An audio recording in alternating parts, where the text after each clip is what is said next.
भगवान, आपने जब मुझे अपना विराट रूप दिखाया तो यह भी तो बताया था कि यह विराट रूप संपूर्ण नहीं है, केवल मेरे समझने के लिए संपूर्ण है।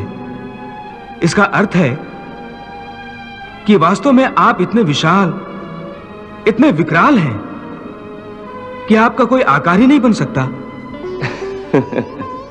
हाँ, यही सत्य है। मैं अनादि हूं, अनंत हूं, सदा से हूं और सदा रहूंगा। संपूर्ण सृष्टियों में ऐसी कोई जगह, कोई स्थान नहीं है जहां मैं नहीं हूं। जल, थल और गगन में भी मैं ही हूं।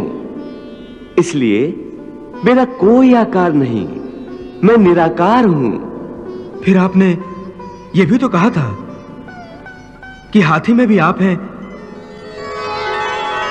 गाय में भी आप हैं, चींटी में भी आप हैं। हाँ, यह भी सत्य है।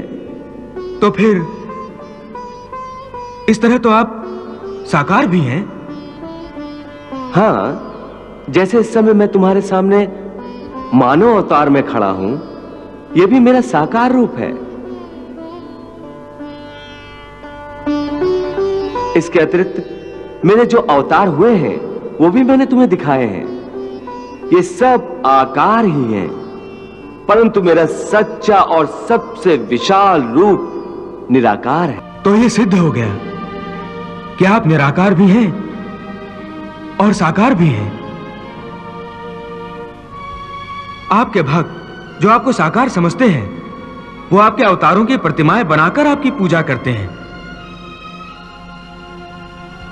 और जो भक्त आपको निराकार मानते हैं, वो आपको निराकार रूप में पूजते हैं। इनमें से कौन सही है? वो जो आपकी प्रतिमाओं और मूर्तियों की पूजा करते हैं, या वो भक्त जो आपके निराकार रूप को पूजते हैं? हे अर्जुन, गलत कोई भी नहीं है।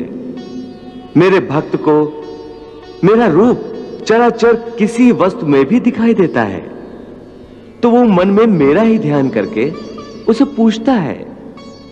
मेरे रूप या अवतारों की मूर्तियां बनाकर भी पूजा की जाती है। जिन्हें इन मूर्तियों में मेरा विशाल रूप दिखाई नहीं देता, वो मेरे अनादि और अनंत निराकार रूप की पूजा करते। दोनों तरह के भक्त भक्ति के रास्ते पर चलते चलते मेरे परम धाम की ओर बढ़ते हैं।